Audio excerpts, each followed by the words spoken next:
और गलवान हिंसा के बाद से ही भारत चीन को लगातार आर्थिक रूप से झटका दे रहा है।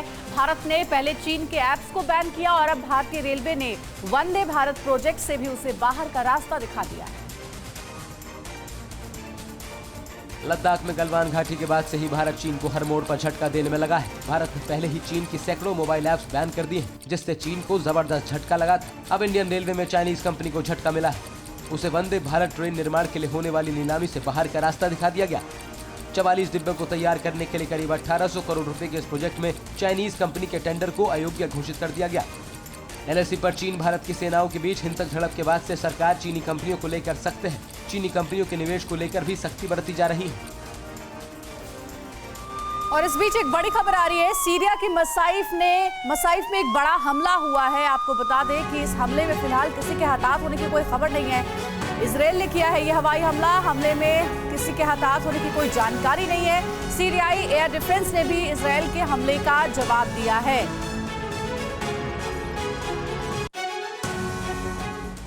और नाराज किसानों को मनाने के लिए सरकार हर संभव कोशिश कर रही है। इसी कड़ी में आज पीएम मोदी किसानों के साथ संवाद करने वाले हैं।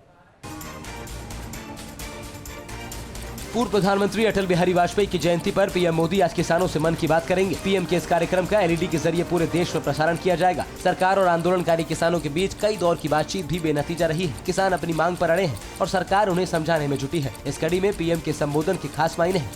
आज ही पीएम मोदी देश के अन्नदाताओं को एक और बड़ी सौगात देने वाले हैं। पीएम आज किसान निधि की 7वीं किस्त जारी करेंगे। पीएम ने ट्वीट कर कहा, आज दोपहर 12 बजे वीडियो कॉन्फ्रेंसिंग के जरिए 9 करोड़ से भी अधिक किसान परिवारों को किसान सम्मान निधि की अगली किस्त जारी करने का सौभाग्य मिलेगा। और वहीं इस बीच आज मोदी सरकार के मंत्री देश के अलग अलग हिस्सों में किसानों के बीच मौजूद रहेंगे और उनसे बातचीत कर कृषि कानून पर उनका भ्रम दूर करने की कोशिश करेंगे। गृह मंत्री अमित शाह और रक्षा मंत्री राजनाथ सिंह दिल्ली में किसानों के बीच रहेंगे। रक्षा मंत्री राजनाथ सिंह द्वारका तो अमित शाह महरौली में किसानों के साथ संवाद करेंगे। परिवहन मंत्री नितिन गडकरी असम के सिलचर में किसानों के बीच रहेंगे। केंद्रीय मंत्री स्मृति ईरानी अमेठी में किसानों के बीच रहेंगी। पीयूष गोयल हापुड़ में तो धर्मेंद्र प्रधान जगत सिंहपुर उड़ीसा में किसानों के बीच रहेंगे। वीके सिंह गाजियाबाद, कानून मंत्री रविशंकर प्रसाद पटना और गजेंद्र शेखावत जैसलमेर में किसानों के बीच रहेंगे। बीजेपी शासित राज्यों के सीएम भी किसानों के बीच मौजूद रहेंगे। और नए कृषि कानून के विरोध में आंदोलनकारी किसान 30 दिन से दिल्ली बॉर्डर पर डटे हैं। जी हां, 1 महीना हो गया। इस बीच सरकार के बातचीत के न्योते पर किसान आज फिर बैठक करने वाले हैं और आगे की रणनीति तय करेंगे। आंदोलनकारी किसानों का लिखित जवाब मिलने के महज 24 घंटे के भीतर ही सरकार ने बातचीत के लिए नया न्योता भेज दिया है। कृषि मंत्री की ओर से जारी पत्र में लिखा है कि भारत सरकार अपनी प्रतिबद्धता दोहराते हुए किसान संगठनों के उठाए गए सभी मुद्दों पर तर्कपूर्ण समाधान के लिए तत्पर है। सरकार ने फिर कहा कि वो एमएसपी लागू रहने पर लिखित आश्वासन देने को तैयार है, लेकिन आंदोलनकारी किसान संगठन तीनों कृषि कानूनों की वापसी की मांग पर अड़े हैं।